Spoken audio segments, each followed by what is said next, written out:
Good afternoon. Cutting through the Senate plenary session at the moment to bring you the developing news and the stories behind the headlines. This is Storycon. I'm Regina Lay. Here are the stories we're watching this midweek, August 5th. Interior Secretary John Vic Remulla has denied reports that Senator Bato de la Rosa has been arrested. What the DILG chief confirmed is that Bato is somewhere in Mindanao and that the manhunt for him is ongoing. The NBI echoed his sentiments, saying while Malacanang believes rumors of De La Rosa's capture are only meant to divert from the Duterte impeachment trial. Senator Bato is of course wanted by the International Criminal Court over alleged crimes against humanity, still linked to the drug war of former President Rodrigo Duterte.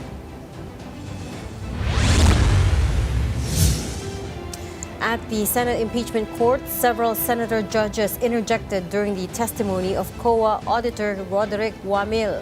Responding to a question from Senator Judge Amy Marcos, Wamil said there was prima facie evidence that the office of the Vice President's confidential funds were used for personal benefit.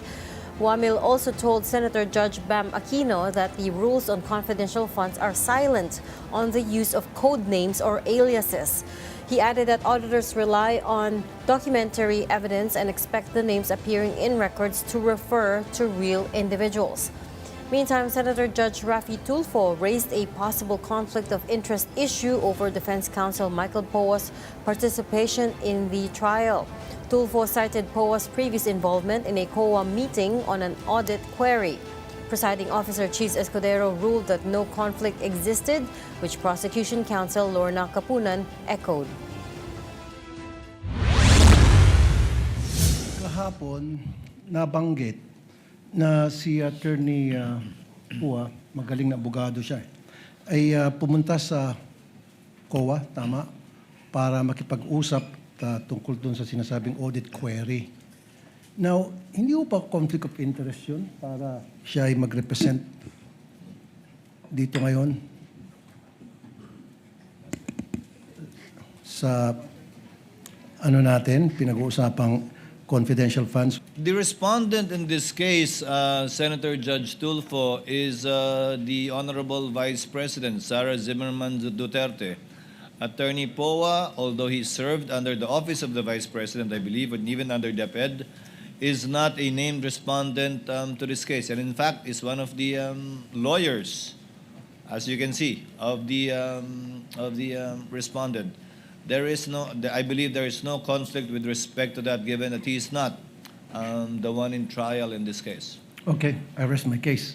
I agree. I agree with the ruling of the presiding judge. Tayo mga lawyers, syempre meron tayong mga ibang kliyente, but as lawyer, I don't think he is here acting in his capacity as lawyer. And lawyers are entitled to defend their own clients. Ibang personality ni Attorney Poa in this case.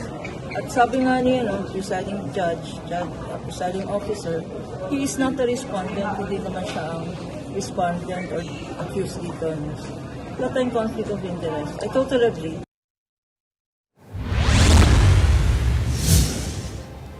As her impeachment trial continues, Vice President Sara Duterte went on a jail visit following her overseas trip. The Bureau of Jail Management and Penology confirmed that she visited the Quezon City Jail male dormitory on Tuesday, August 4th.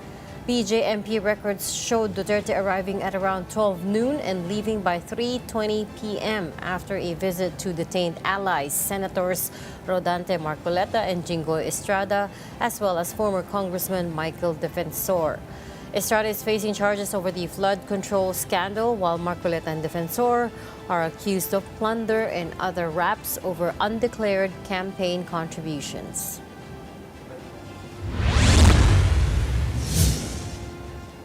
Senators from both the majority and minority blocs have urged the immediate lifting of the temporary restraining order on the 85 peso daily wage hike in Metro Manila. In Senate Resolution 577, 21 senators called on the Pasig Regional Trial Court to allow the implementation of the hike. The resolution states that courts are prohibited from issuing injunctions or TROs against proceedings of the National Wages and Productivity Commission and regional wage boards. Only detained Senators Rodante Marcoleta and Jinggoy Estrada, as well as the missing Senator De La Rosa, did not sign the resolution.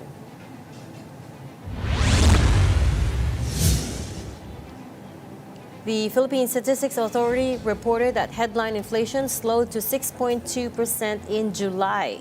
That's a slight dip from the 6.4% recorded in June, marking the third straight month that overall price increases have softened since peaking at 7.2% in April. And that's a sharp contrast from last year's 0.9% inflation rate, which is the lowest in 2019. National statistician USEC Claire Dennis Mapa attributed the slowdown primarily to less aggressive price increases in key sectors, notably in transport and education services.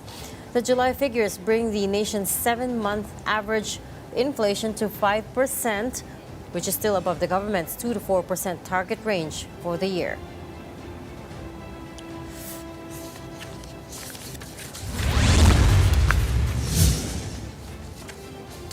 And Pag-asa continues to monitor Tropical Storm Maymay as it slightly intensified. It was last spotted 160 kilometers west-southwest of Sinait, Ilocos Sur, packing winds of 75 kilometers per hour and gustiness of up to 90 kilometers per hour. Maymay is forecast to make landfall over Ilocos Sur or La Union this evening or tomorrow before traversing the landmass of northern and central Luzon. As of 2 p.m., signal number 2 remains in effect over Ilocos Sur, as well as parts of Pangasinan, Abra, Mountain Province, and Benguet.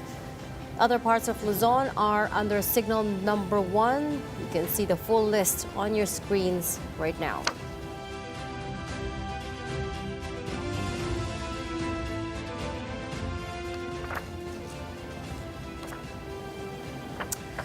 And joining us today, Storycon's resident political pundit, Ronald Llamas, who was slinking in at 4:11 p.m. today as I was reading the typhoon story. Hindi pala typhoon, sorry, tropical storm.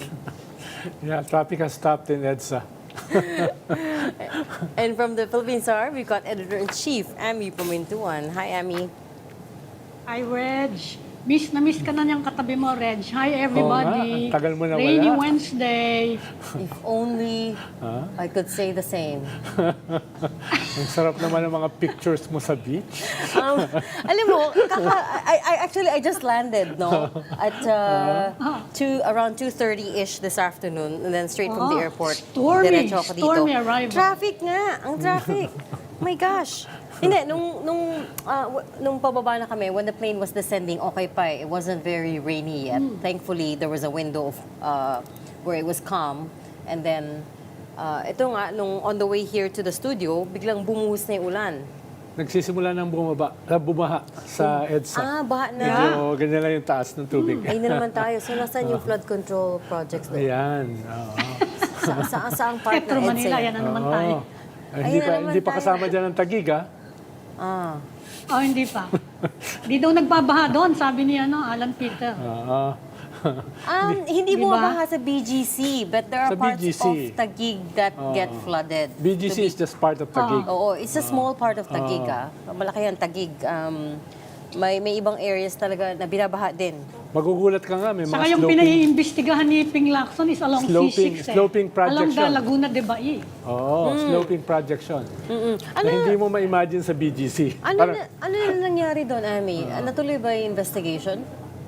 Na-submit na sa ibibigay ombudsman. na lang daw ni Ping Lacson Sa ombudsman, di ba?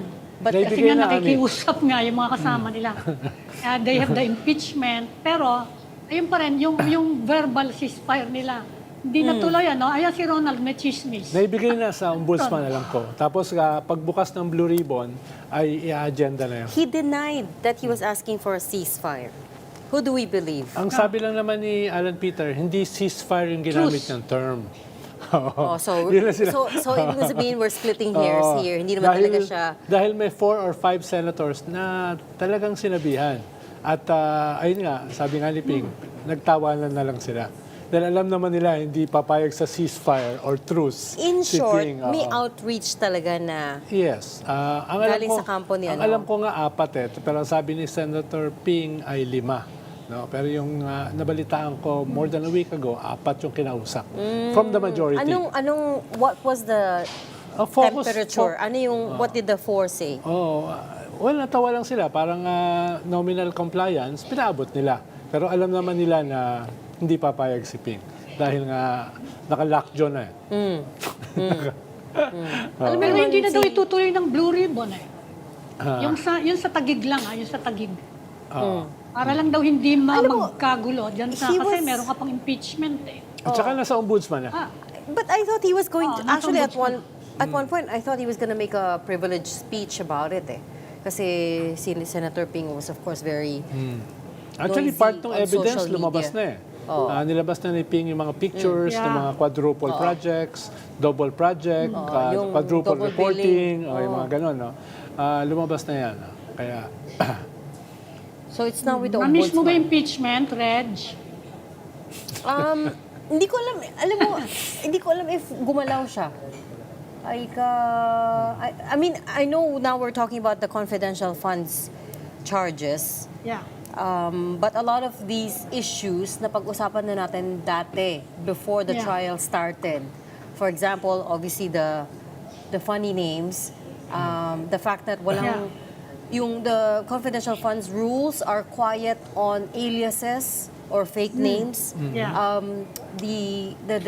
Yung notice of disallowance, which they're still contesting to this day, sabi nila hindi ba daw final, they're still appealing it, etc., etc.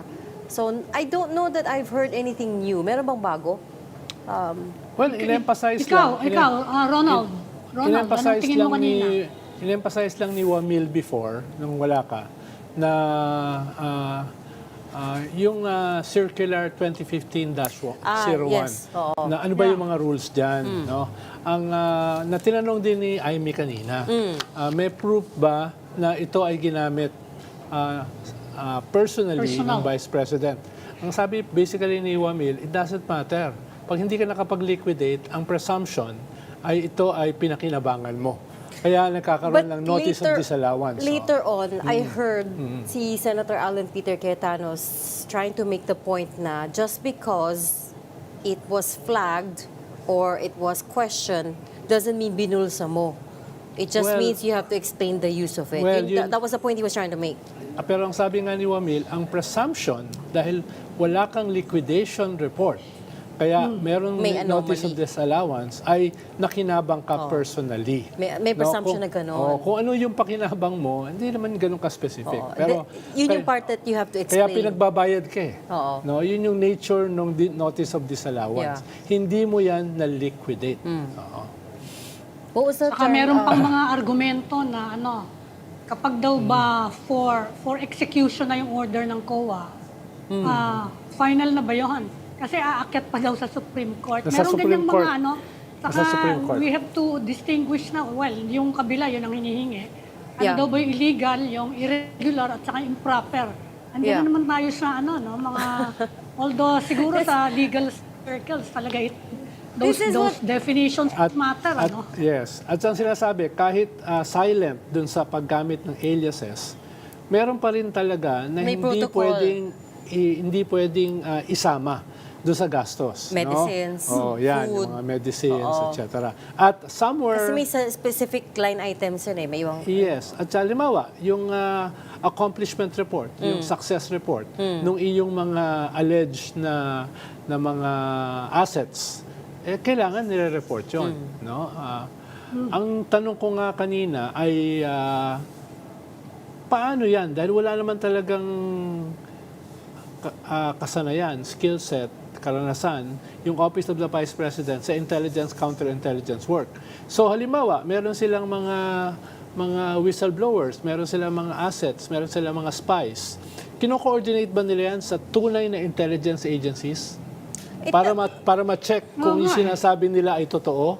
Yung kanilang mga safe houses, kino-coordinate ba nila yan sa police para protektahan yung kanilang mga assets? Paano? May mga assets ka eh.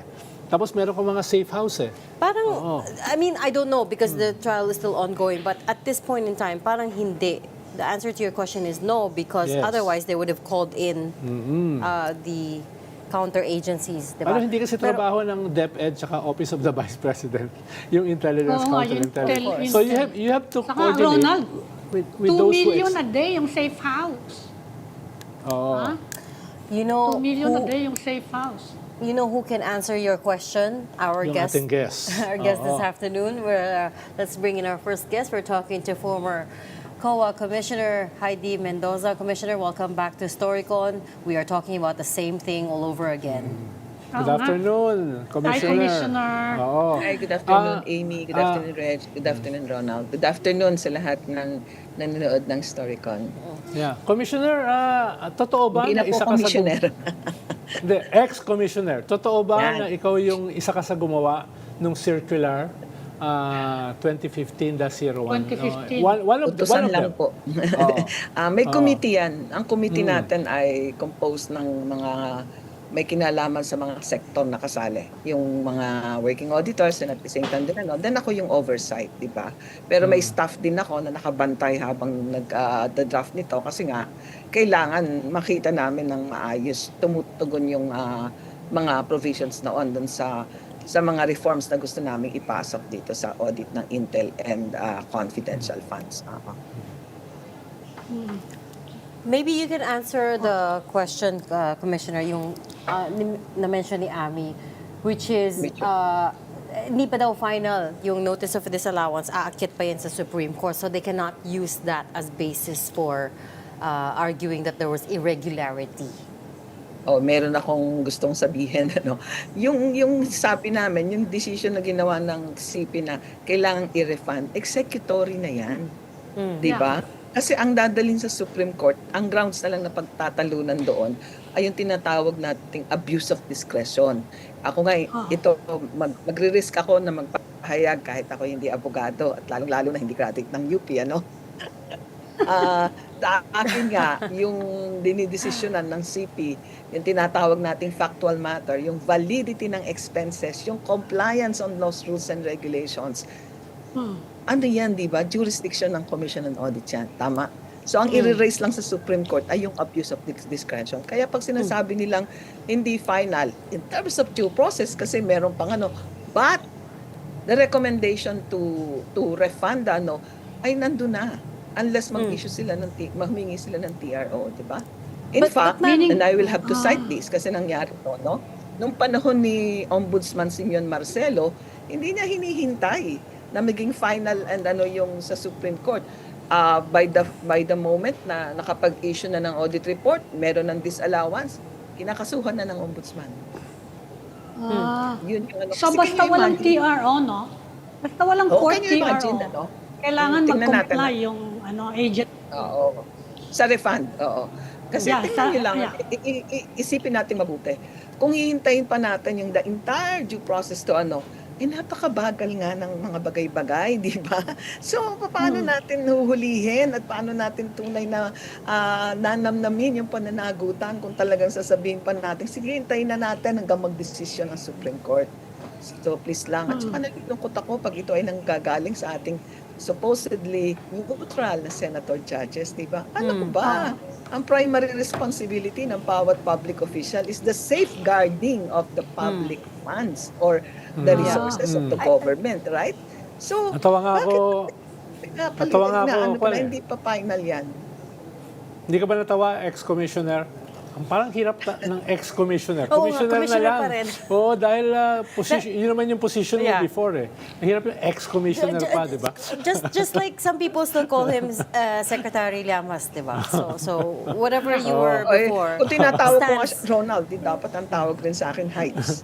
Oh, Heights. yeah. Okay.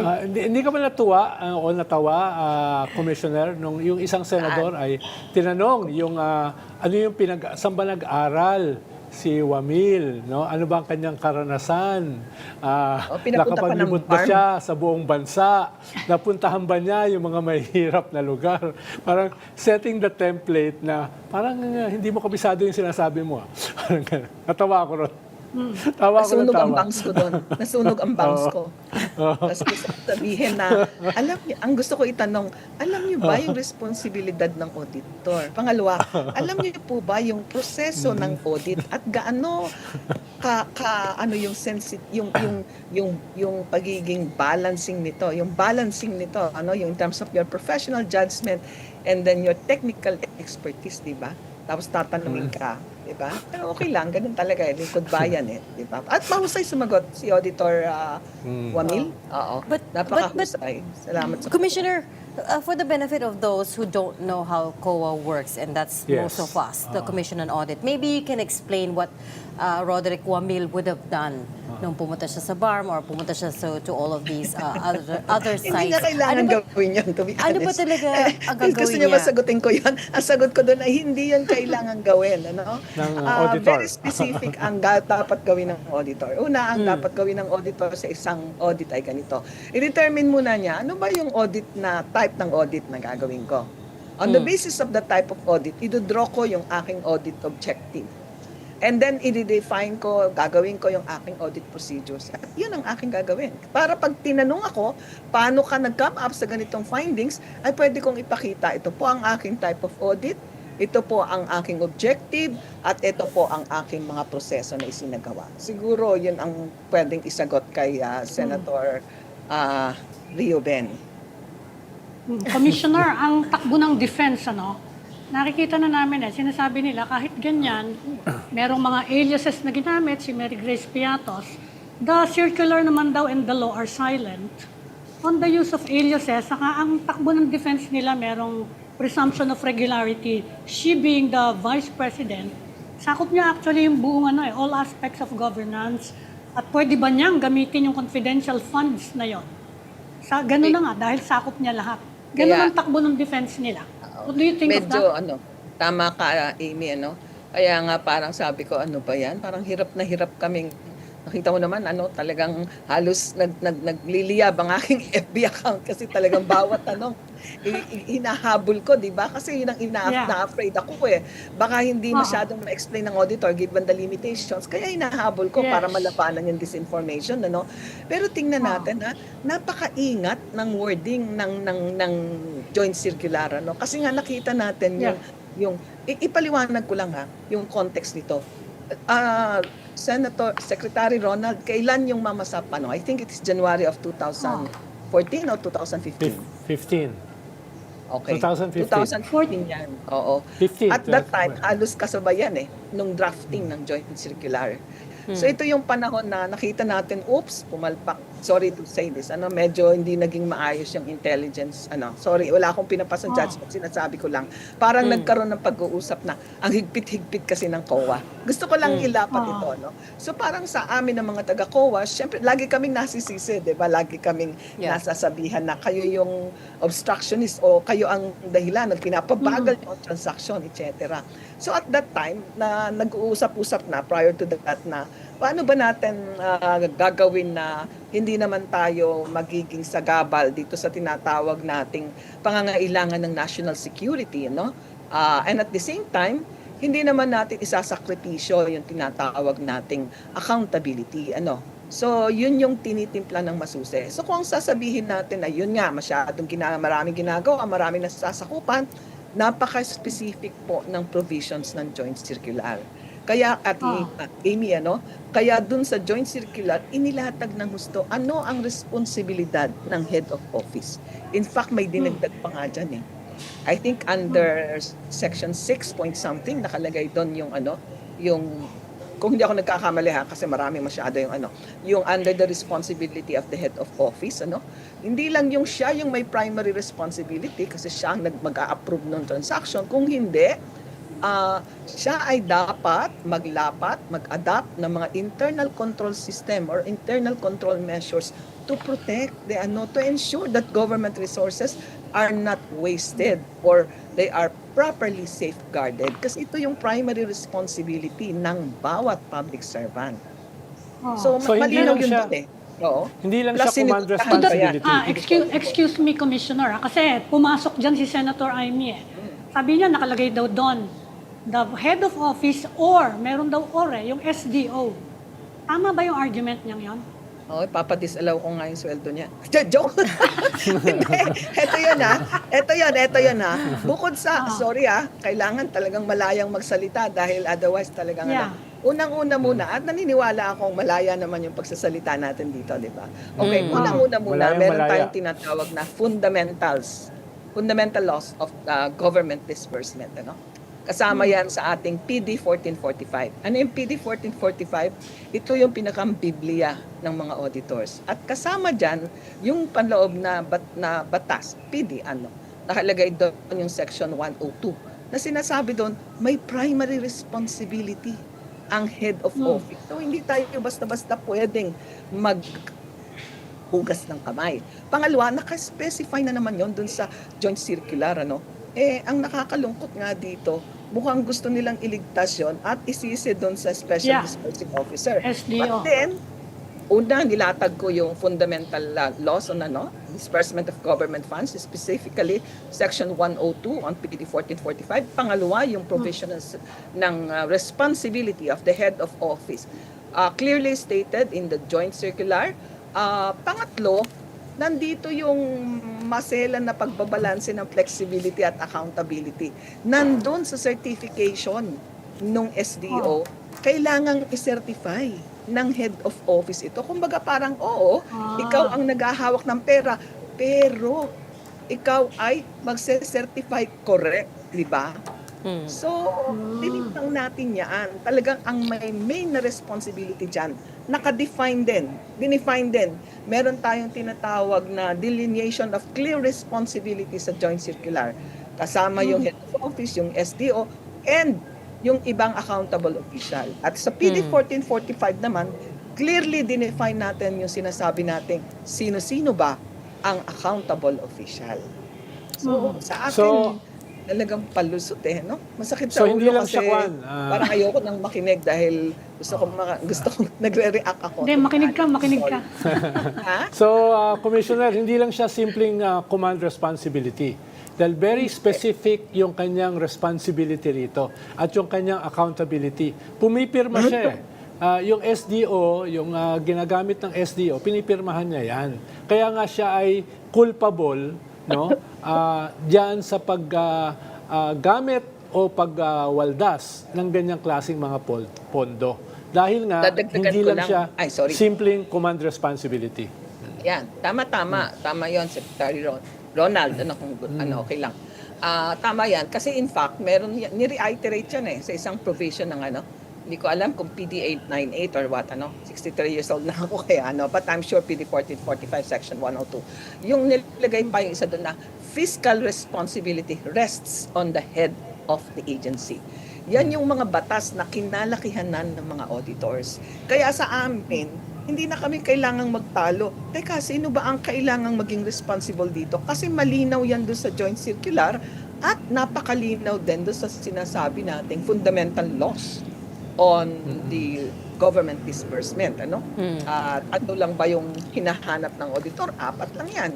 Kasama siya sa appropriation, valid expenditure siya kasi siya ay spent for a public purpose, authorized with complete appropriates approving authorities, at pang-4, completeness of appropriate supporting document.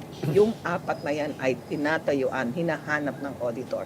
And on top of those, yung pinakang fundamental ng aming Biblia na sinasabing fiscal responsibility rests on the head of the agency. Can I, go ahead, Amy. Tanong ko lang follow up lang.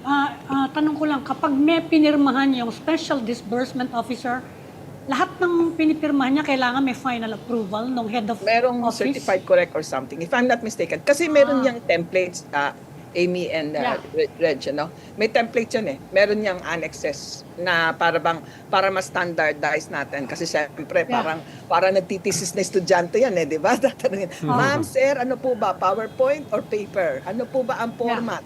So, ang ginawa ng COA, meron tayong ginawang policy, regulation, na sinabi natin, ito yung guidelines in the release, management, accounting, audit, kasama yung recording, etc.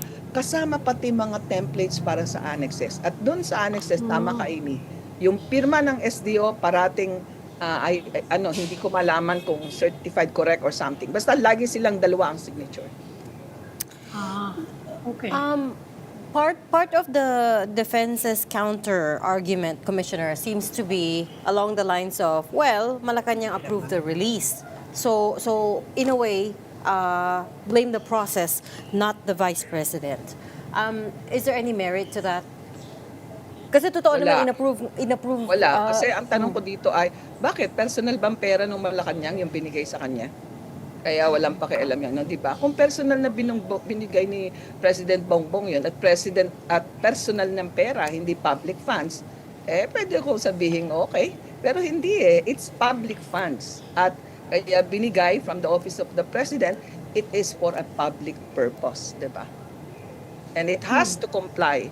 Okay, sabi natin, once na-establish mo na yung nature of the fund being public, then it has to be answerable. It has to comply with all the accountability mechanisms, formal and informal. So all Kahit the kan- other agencies kahit that kanino receive pa nanggaling. confidential funds, Oo, kahit kanino nang galing. have Basta to go- na-establish natin na it is, yung nature na is a public funds. Kailangan may record, kailangan transparent, kailangan may accountability, kahit saan pa nanggaling yan. Pero di ba, Commissioner, isang problema, di ba kasama rin doon sa circular 2015-01 na kung sino lang yung dapat tumatanggap ng intelligence at confidential fund? Di ba clarify din yan doon? Oo, kasi ito yung first attempt na ipag-differentiate yung intelligence and yes. confidential. From the At kanina 92. sa hearing, yun yung hindi masyadong nahihigit. Actually, Senator Lacson is telling correct siya na sinasabi niyang dapat may vault na naandun yung pangalan, pero sa labas pwedeng di ba? I was listening to that. Pero yun ay sa intelligence funds, di ba? Intel. Oo. Now, tama yun. Doon sa joint circular, nakalagay doon sino ang entitled. May definition pa ng mga terms, di ba? Ngayon, may isa kasi doon isiningit Ang nakasingit doon yung provision na sinasabing, any as provided in the General Appropriations Act.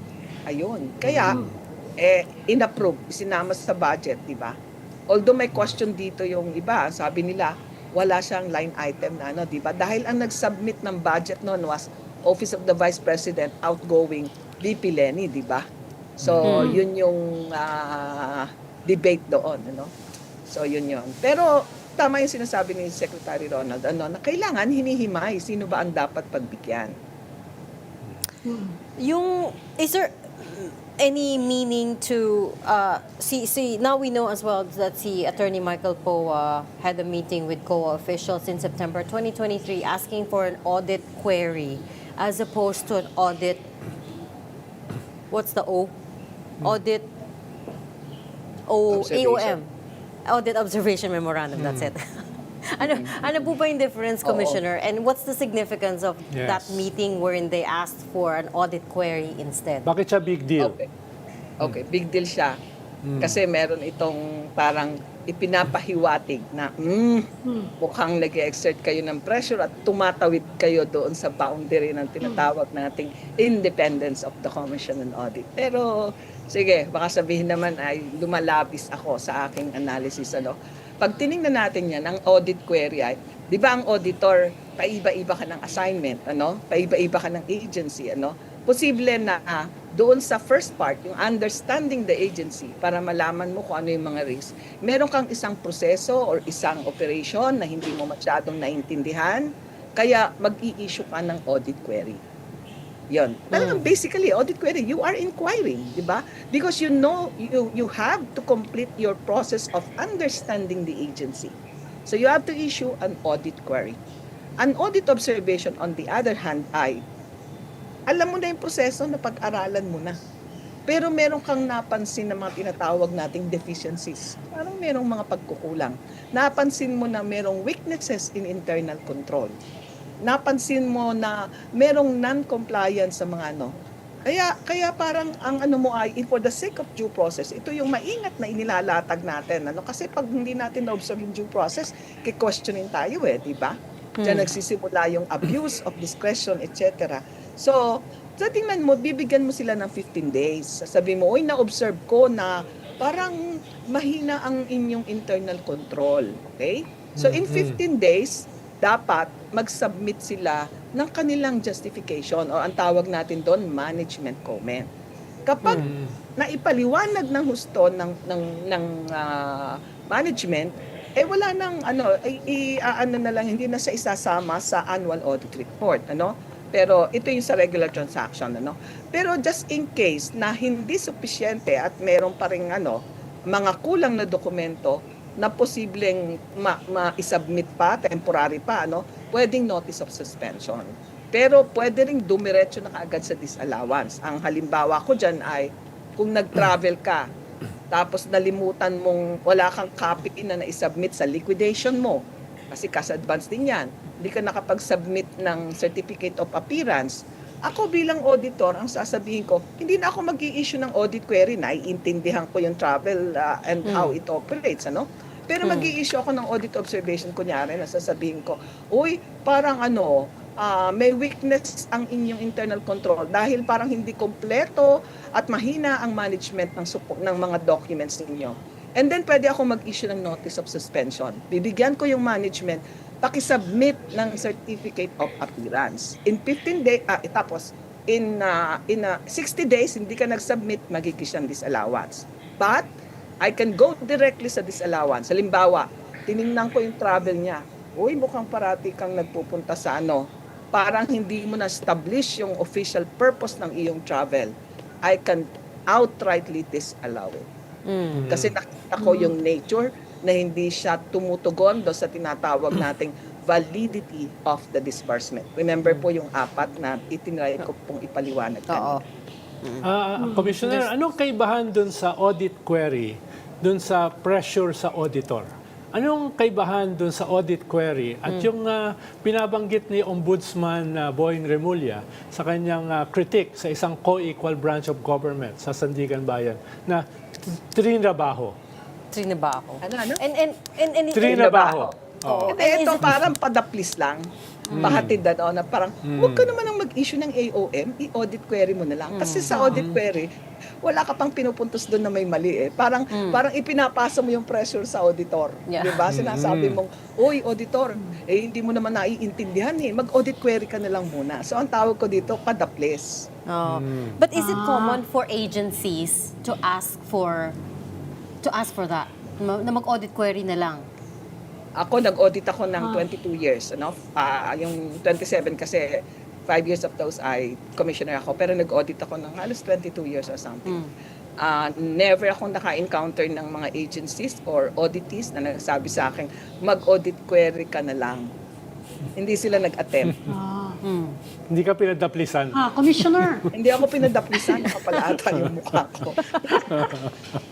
Iba yung Commissioner si Roderick Wamil kanina, sabi niya, meron daw silang nakuhang, he thinks they have a prima facie prima case facie. na ginamit sa personal purposes ng Kasi nakalagay po yun doon sa- DP. Paano i-determine yun? How can you tell? Amy, oo. Nandun yun sa section 8, I think. I might be wrong in the specific section, kasi sa dami Yeah. ng interview sa dami ng binabasa ko na. Prima facie. Meron nakalagay doon na failure to restitute the amount, failure to liquidate will mean that there is a prima facie evidence and therefore kailangan immediately ay tama naman siya kasi yung kanyang mga pinoint out ay sinasabi natin na hindi ba cash advance ito.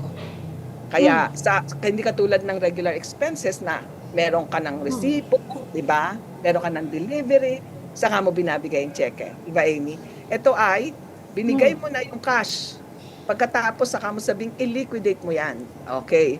So, in that case, kapag hindi ka nakapag-liquidate upon demand, ay kailangan, it is a prima facie evidence.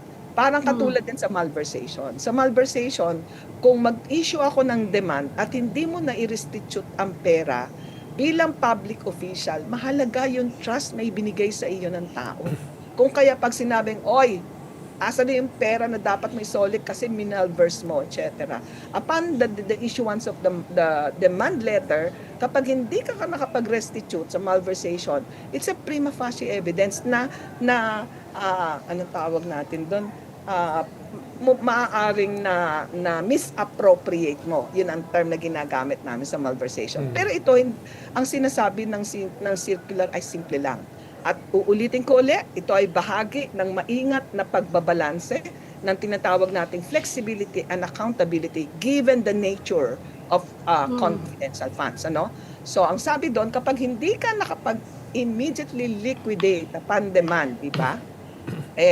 It is taken as a prima facie evidence na kumbaga sa malversation, misappropriate, ito naman ay, ang term na ginamit ay personal mong ginamit yung pera. At meron ditong related na batas, hango sa aming Biblia, ang tinatawag natin na PD 1445, which is Section 103, na any expenses na hindi mo maipaliwanag will be considered as personal expenses. Ilang dekada ba PD. binibigay sa'yo para ikaw ay makapag-liquidate? Ilang dekada? Yun din, marami nagtatanong. PD Meron tayong 1445. overall na rule dyan. Dapat meron tayong sinasabi na bawat cash advance, bago ka makapag-issue ng another cash, makapag-draw ng panibagong cash advance, kailangan fully liquidated.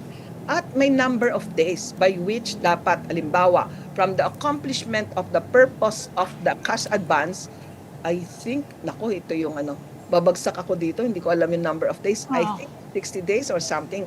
Let me correct it later, kasi ipopost ko na lang.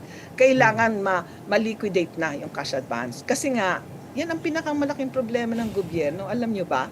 Wala tayong pera, malaki ang utang natin, pero napakarami, napakataas ng balanse ng outstanding cash advances ng ating pamahalaan.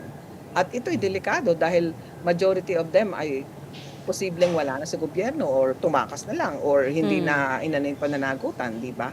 Kaya yun ang mahigpit na ibinabalanse natin. Kailangan kapag nabigyan ka ng cash advance, na-settle na, nagawa mo na yung purpose, ibalik mo na kaagad.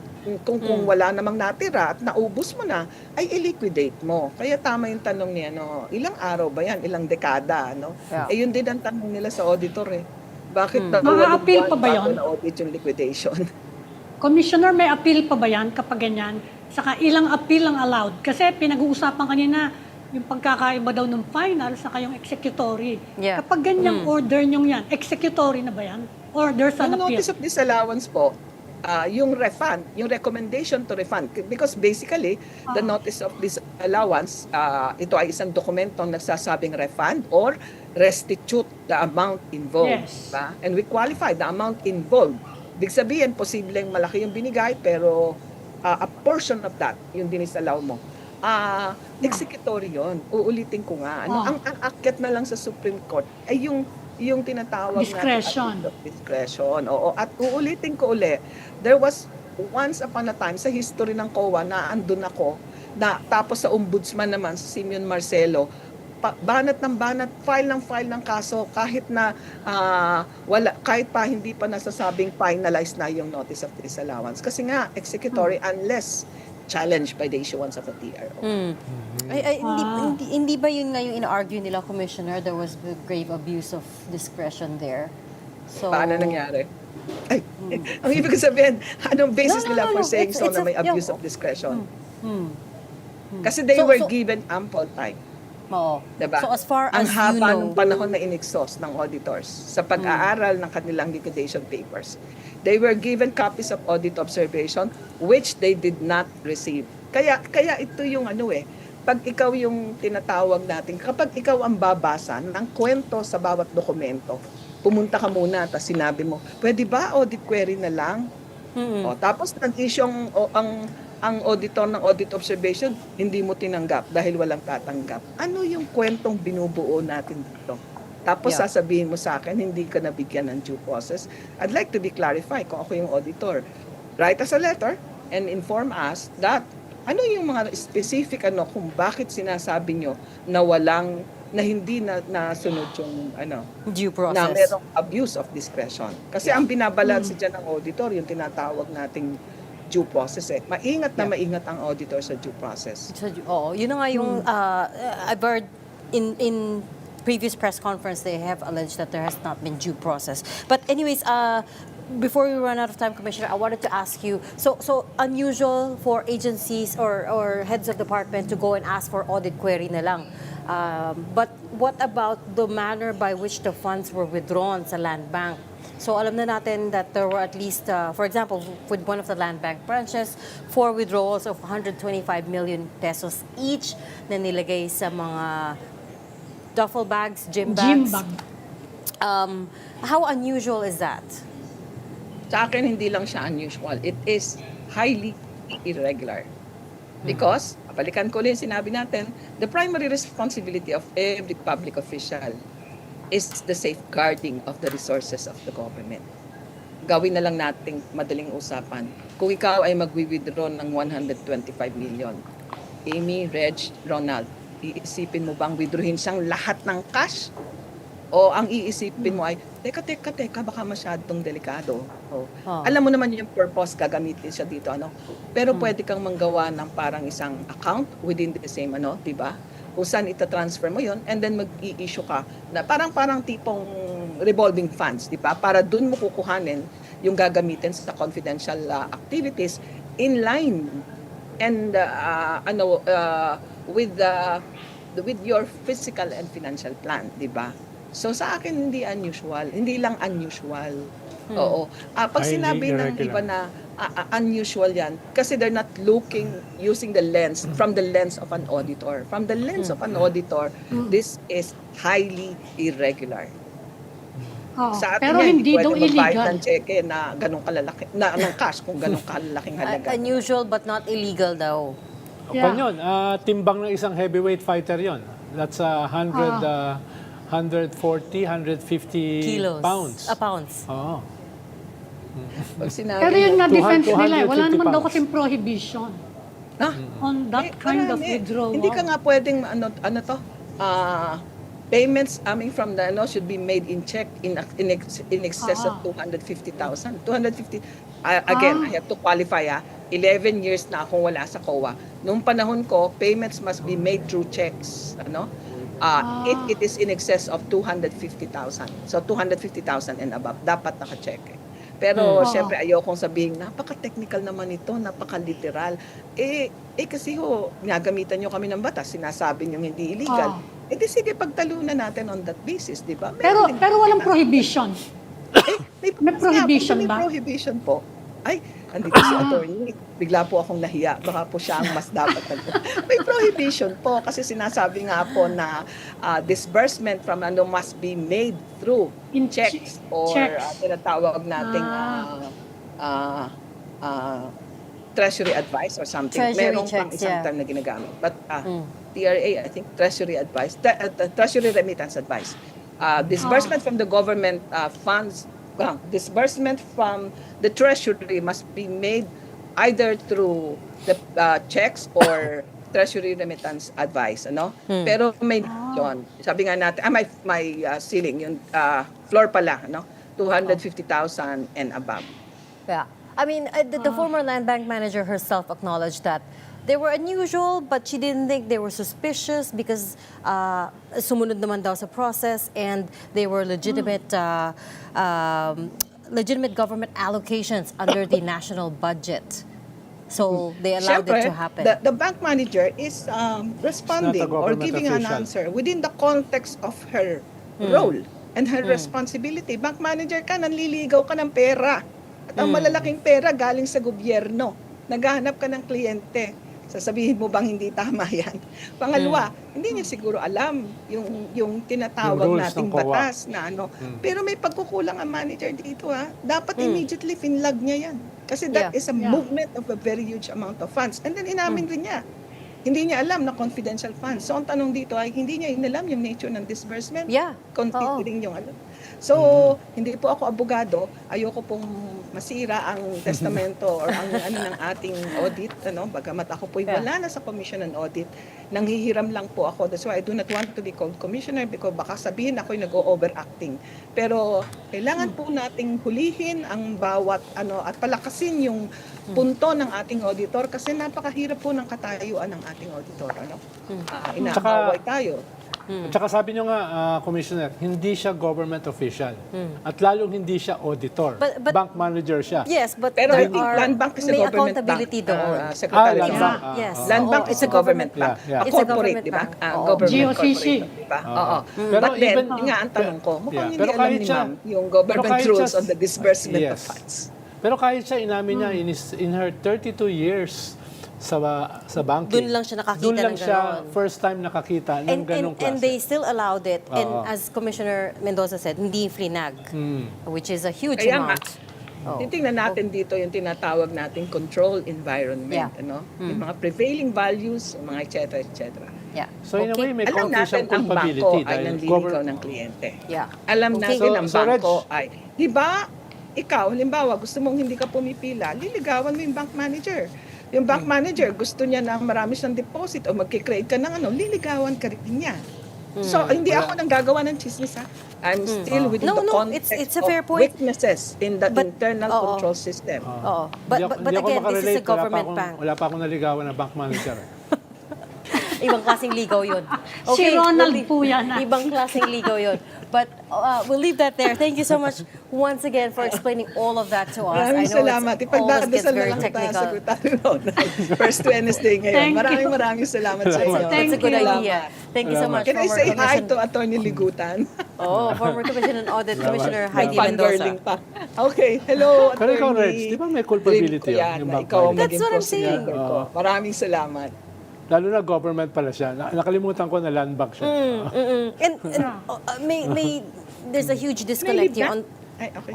On the one hand, you have nalaman natin that there are huge withdrawals like this. On the one hand, on the other hand, marami pa rin MSMEs, marami pa rin magsasaka, farmers, fishermen that are not able to take out loans kahit na yun yung purpose ng land bank. The land bank's only purpose is to be Kaya nga to land help the bank, agrarian it's supposed to be sector. a development Exactly. But to this day, alam natin It's a that there are commercial bank. so many farmers and fishermen that remain unbanked that are unable to take out loans. But on the other hand, you have you can withdraw 125 million pala in one go.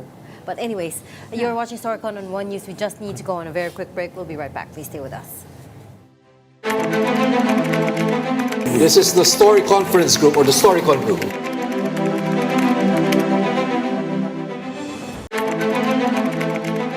This is the Story Conference Group or the StoryCon Group.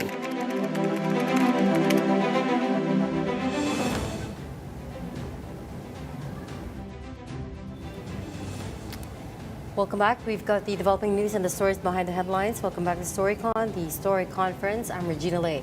Still with us, Emmy Pamintun of Philippine Star and Ronald Llamas, our resident political heckler. That's what it says on my Lagi may prompter. pregnant pause doon. Ah. Oo nga. Fill in the blanks. Also joining us this rainy midweek is Prosecution Counsel Attorney Amando Ligutan. Welcome back to StoryCon, Attorney Ligutan. Good afternoon, Attorney. Regina, Sec, Ronald, and Abby, magandang hapon. Kaya, Gandang hapon. Attorney. Kamusta, Ano po? Attorney, yung kan mo? Downtime mo? Downtime ba ito na ilang araw kang wala Akala dun mo sa Senado? nagre-relax lang siya. Wala siya sa Senado eh. Hindi ko siya nakikita ron. Ang presumption ko Ano lang, medyo... ano muna, Oh. sideline muna, sideline. Yeah.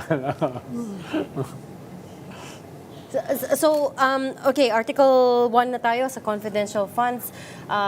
From a big picture point of view, how do you think you guys are going, Attorney? So, siguro yung sagot dyan, ano ba yung feeling ng prosecution after every hearing? Upbeat so lahat ng dapat ipakita, lahat ng points na dapat i-raise, we have been doing that rather successfully. So, confident yung prosecution, Regina. At tungkol dito sa usapin ng confidential funds, attorney, paano nakausap namin yung ilang mga members ng prosecution at sabi nila ay parang kino-consider nila na hindi na ipatawag yung mga controversial witnesses na lumabas ng Justice Committee like si Madriaga at yung hinihintay ng mga tao si Colonel La Chica na dati pang hinihintay sa Quadcom dahil siya yung nag-deliver daw ng pera, no? Nag-distribute niyan. Hanggang ngayon ba ganun pa rin ang desisyon ng prosecution Yes, na Ronald, yung konteksto niyan kasi, that's what happened also, yung article on threats at destabilization. Maalala nyo, di ba, sila Zuleika Lopez, Captain Bello, nasa listahan yan eh.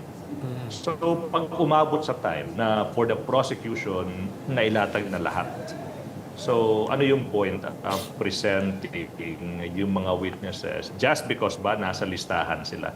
So, what I'm saying is, there's no final decision yet, pero hindi naman pwedeng sabihin na, yes, we will definitely 110% sure, or no, 110% sure we will not do that.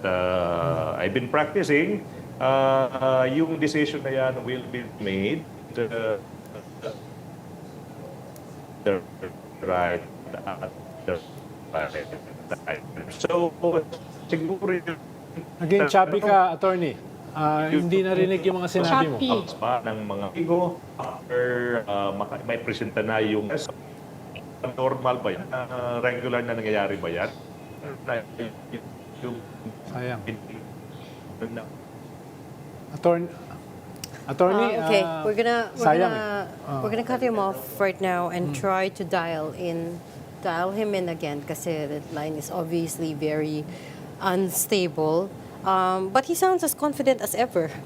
Kahit na hindi naman niya to Article 4 siya siyempre sa grave threats. pero kung ako yung prosecution team, talagang kailangan ako. Pati yung defense ganun. Lahat The naman defense is also very magpakita confident. ng confidence. Everybody's very confident. Baka yung akusado ang medyo may problema. Wala, she seems confident because she's not Namamasyal even lang there. eh. Oo, nagta-travel and then dumalo pa sa BJMP. Pinag-aaralan pa niya yung facts sa Silicon. Ayan na yata May siya. may side comment pa si Ronald eh. Ay nako. hello guys, Okay. yeah, I could Okay hear na you. siya I ulit. could hear you. Yeah. Yes. Oo. Okay, great. Yeah. Attorney, Okay. we didn't catch the end of your Answer. statement, your answer. Baka you can, if it's okay, if you could start in the middle again.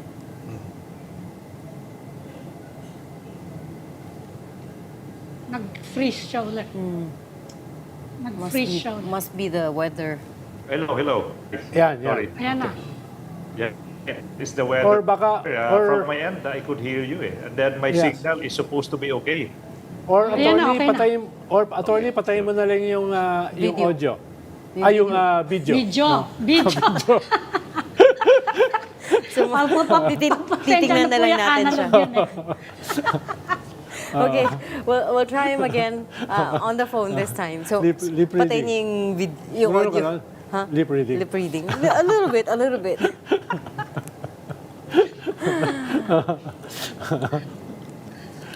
Analog So- analog. Pag galit ka sa asawa mo, ganun ang gagawin mo, lip reading. Si Ronald po yun.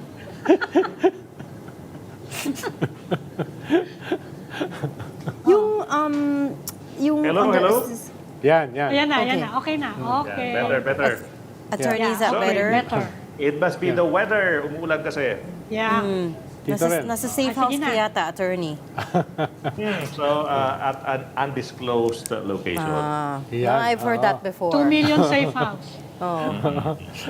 2 But hindi 2 pesos million safe per house. day, ha? 2 million a day, 2 million a day. Oo. Sige pa.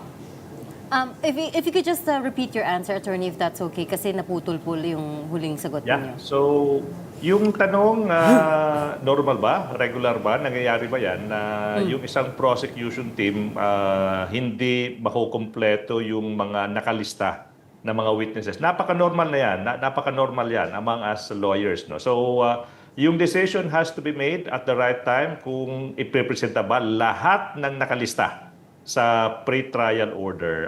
Kasi nga, when you strategize, you lay out everything, ililista mo lahat yan, pero if the moment comes na hindi na kailangan ipresenta yung ibang witnesses, the decision has to be made, the prosecution will make the decision at the right time. Pero attorney, halimbawa si Madriaga is not just a witness. Siya yung main witness dun sa Justice Committee hearing. Ibig sabihin, siya yung very compelling, at least dun sa Justice Committee. Kaya siguro, hinihintay ng mga tao, lalo naman, alam natin na the court of public opinion is very important in this impeachment trial, kung siya ay lalabas o hindi. No? Yun lang, parang hindi siya yung normal na witness. Ronald, yung testimony kasi ni Ramil Madriaga, so far sa Committee on Justice hearing, sinabi niya doon na kanino napunta yung pera, no? Tsaka saan man napunta yung pera yun, hindi naka-reflect sa mga mga dokumentong ipresenta ng Office of the Vice President tsaka DepEd to COA. Now, kung aabot sa time na based on the documents, based on the witnesses pa lang, may pakikita na irregular yung paggasta ng public funds entrusted to the Office of the Vice President, theoretically, Ronald, posible na hindi na kailangan ipresenta kanino ba napunta ultimately yung pera.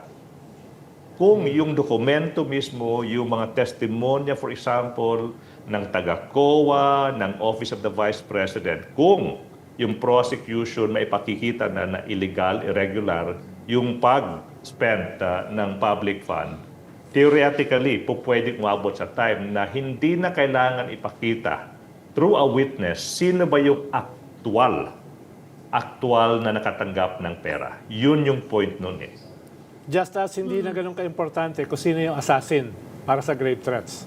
Exactly, yun yung point. Kaya nga yung sa threat sa destabilization, di ba? Sabi namin na supposedly Zuleika Lopez is one of the witnesses, si Captain Bello is one of the witnesses.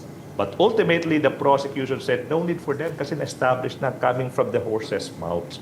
So siguro, part ng strategy ng isang prosecution team yan, ilista lahat, pero the decision has to be made occasionally at the right time kung do we need to kumpletuhin yung listahan ng mga witnesses, i.e., kailangan pa bang ipresenta yung mga natitirang witnesses? Normal yan, normal, Ronald yan. Nothing extraordinary about And that at this point, you haven't circumstance. at this point you haven't changed your witness list. Yun, wala pa. Hindi naman si-change yun, Regina, na nasa, it's cast in stone. Kasi nasa Wala pong pre-trial changes. order na. But pwedeng you can present some or all, or you can move for additional witnesses. Normal, napaka-normal among us lawyers yan. Siguro, Attorney, alam naman natin, mahalaga yung legal strategy nyo, no? Kayo talaga yung magpapasya niyan at kayo yung nagme-measure yung gaano ka-effective yung inyong magiging legal strategy. Siguro yung iba lang, tinitingnan from an optics perspective, no? Dahil nga may court of public opinion ka. Karamihan sa court of public opinion, hindi naman tumitingin doon sa documentary evidence. Tinitingnan nila yung drama. Tinitingnan nila yung smoking gun. Kaya siguro, yun yung balancing siguro na hinihingi rin ng iba na makita. Yes. Ronald, yung puntong yan, yung tawag yan, human side of the story, no? My goodness, that's part sa mga different considerations, factors that the prosecution are considering for every decision that the prosecution has to make, Ronald. Well, speaking of the court of public opinion, ang takbo ng defense, kami nakikita namin, meron lang kami, we're not lawyers, pero ang takbo ng defense, kahit naman kung ano yung ginawa ni Vice President, wala namang prohibition daw doon sa mga ginawa niya. Halimbawa, yung kay Mary Grace Piato, siya mga alias, saka kahit yung pag-withdraw ng malaking cash, although medyo dinidispute yung kanina ni Heidi Mendoza, yun ang sinasabi nila, meron siyang presumption of regularity, and in the first place, lahat ng confidential funds niya, inaprobahan ng Malacanang. Yun, Abi, Ano po yung niya? Yun yung una, I need to address dyan? that. I need to address that emphatically na debunk kanina yan based on record. Yung ba yung idea na kung ibibigay ng Office of the Vice President sa'yo, approve ng Office of the Vice President, is that a license not to account for the money? Yeah. Kung sa parang ano naman yan? Anong argument naman yan? Just because binigyan ka ng pera, ng Office of the President, ibig sabihin ba, immune ka na, exempted ka na from accounting, from accountability? Hindi. So that's why I said kanina, ako yung defense, I'll never make that argument. No, that's something na parang, I will never make that argument that just because it was approved, so pwede mo nang gamitin sa mga pamamaraan na irregular, idinaayon sa batas, no? Isa yan, no? Tsaka yung cash, no? Napaka-telling yung sinabi ng ating mga land bank, former managers na parang, ba't naman cash? Di ba you supposedly, you do that through check, tsaka ba't naman regular yung paghihingi, pag-release ng confidential fund, parang may schedule, quarterly. Sabi nga ni Senator Judge Ping Lacson, parang unusual, di ba? Supposedly kasi it will depend sa mga surveillance activities, ba't naman regular? Ba't may schedule, di ba?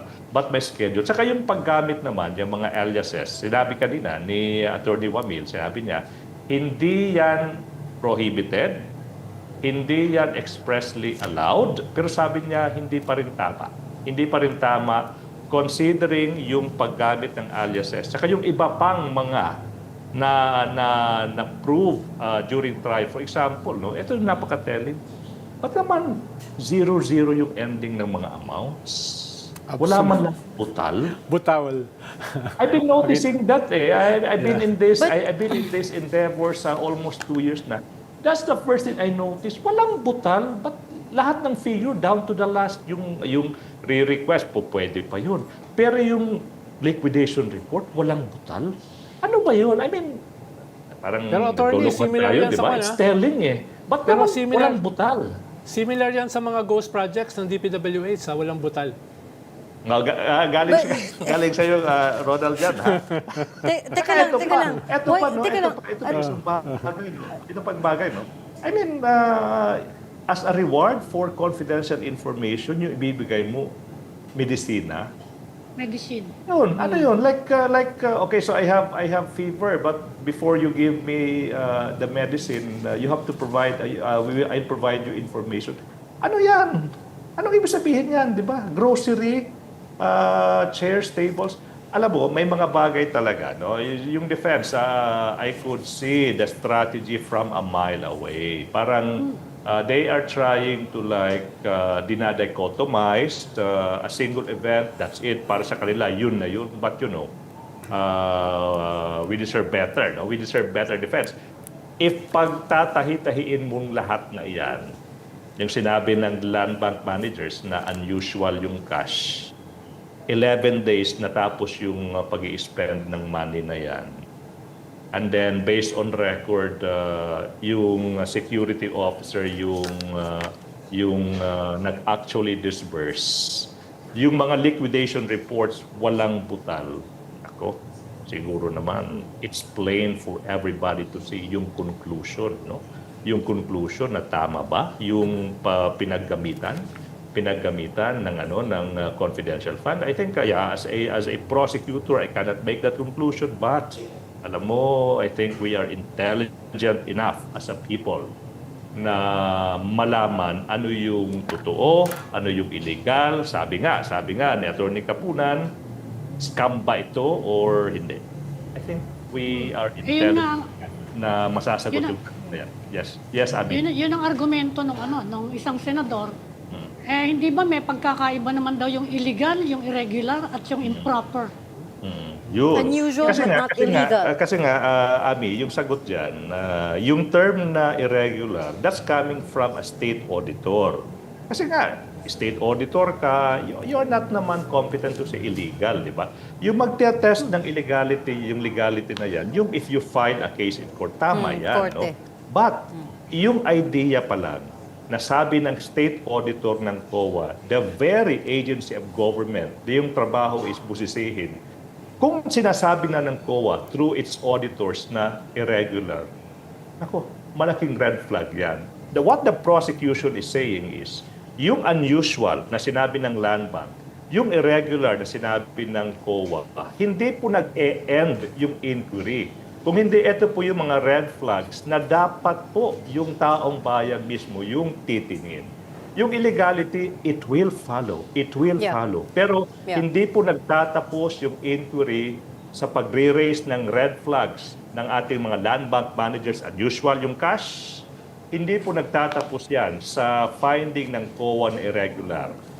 Nagsisimula pa lang yung inquiry. Anyways, Yeah. may natapos na yung sinabi ng COA, yung NBank mismo, sabi nila, VP Sara, dapat mong isauli yung 78 million pesos kasi nga irregular yung pinagamitan mo dyan. Yung argument kanina, I have to respectfully, I beg to disagree yung idea na pwede pang i-appeal sa Yeah, sa Supreme Supreme Court yung Court. disqualification. Hindi eh. Medyo technical na iba po yung pag-aapilar tsaka yung Rule 65, but I won't dwell into that, no. So nasa COA rules mismo yung notice, yung sinasabi ng COA na dapat isauli ng Vice President yung 78 million plus, that is already final, that is already executory. Now, siguro yung taong bayan, I will ask you, kung yung Vice President inuutusan na ng COA na isauli yung 78 million because of the irregularities, hindi natin ma-entertain yung idea na talagang may pagkakamali yung Vice President in spending the confidential funds that was entrusted to her. Hanggang kailan ba yung pasensya natin? Hanggang kailan ba? Sorry ha, yung pagpipikit mata natin sa isang bagay na napakaklaro naman. Pinapasauli na po yung 78 million. It doesn't mean anything pa rin ba? Yun. Hard to answer, attorney. I'm not a senator judge, but you were supposed to subpoena Mary Grace Piatos. Ano bang nangyari doon? Who did we subpoena? Actually, hindi pa. Wala pang subpoena for Mary Grace Piatos. Yung ipapasubpoena, pinapasubpoena si Gina Acosta. Siya yung Special Disbursing Officer po for the Office of the Vice President. Edward Fajarda, tsaka yung si Miss Pareha, yun yung custodian ng mga records ng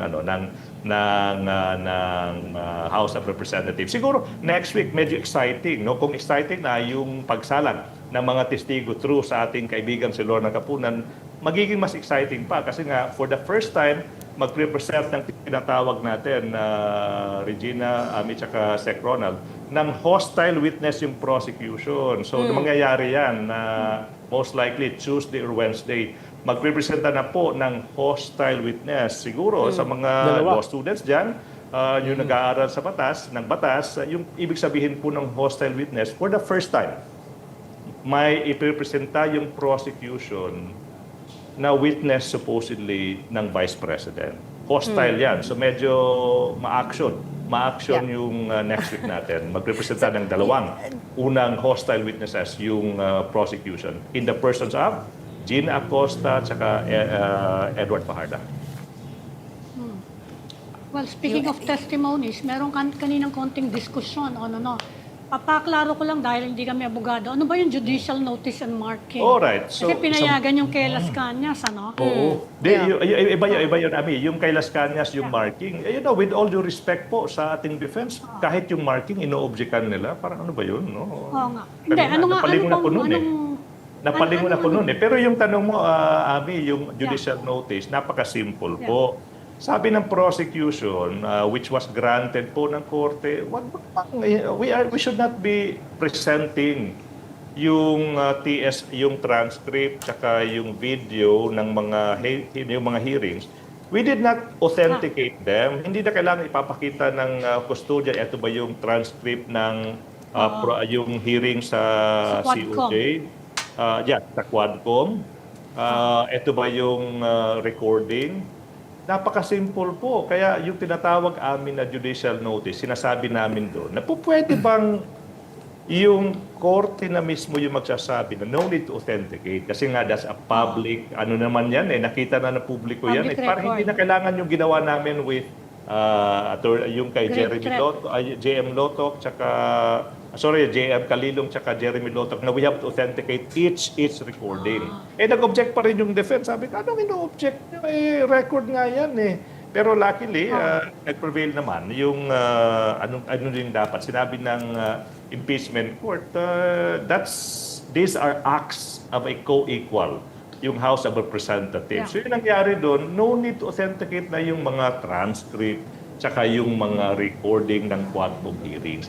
Mapapadali yung supposedly, mapapadali yung kaso because the court will now take judicial notice. Ibig sabihin, no need to show proof na tama yung recording, tama yung pagtatranscribe, kasi nga kami na yung magsasabi na yes, we rely on those. Yun yun, Ami. O, yung marking naman, marking. Ano naman yung, meron din kaninang pinayagan na rin yung marking eh.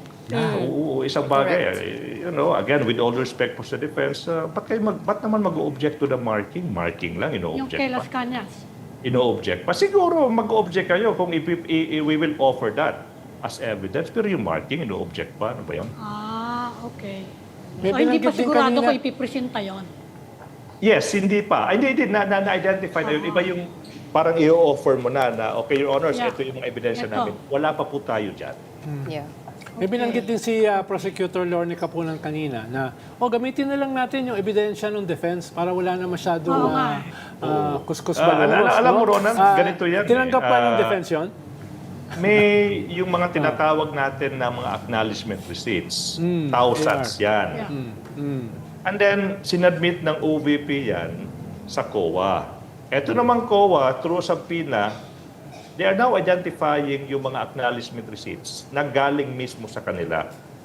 What is surprising, Ronald, May, Ami, tsaka Regina is, surprisingly, yung defense, sinasabi nila na baka iba yung sinadmit ng COA sa impeachment court. Baka iba yung sinadmit ng Office of the Vice President. Sabi ko, napakamot ako kanina. Sabi ko, for the first time, Magkaiba. may Magkaiba ba, sir? nagka-question sa COA as to eto ba yung mga sinadmit ng Office of the Vice President. Kaya ano mensahe doon? Sinasabi ba na po pwedeng itamper ng COA? Grabe naman yan. I'll never do that. Yeah. Well, we'll certainly keep covering this impeachment trial. And next week, abangan namin, sir. Sabi niyo, it'll be exciting. Hopefully, it'll move Yes, at a faster yes. pace. At a faster pace para hindi naman mag-tune out yung mga tao. But we'll leave that there. Thank you so much for talking to us today. Attorney Amando Ligutan, Counsel for the Impeachment Prosecution Panel. Salamat, sir. My pleasure. Salamat. Magandang hapon. Maupay nga kulop. Mayong hapon sa inyong tanan. Salamat. Thank you, Attorney. Thank you. He is Bisaya after all. Thanks so much for joining StoryCon today. Ami Pamintuan, Editor-in-Chief of the Philippine Star, Ronald Llamas, a resident political pundit. Join us again tomorrow, 4 p.m. for StoryCon. I'm Regina Lay. Kapatid, we are One News, your side all the time.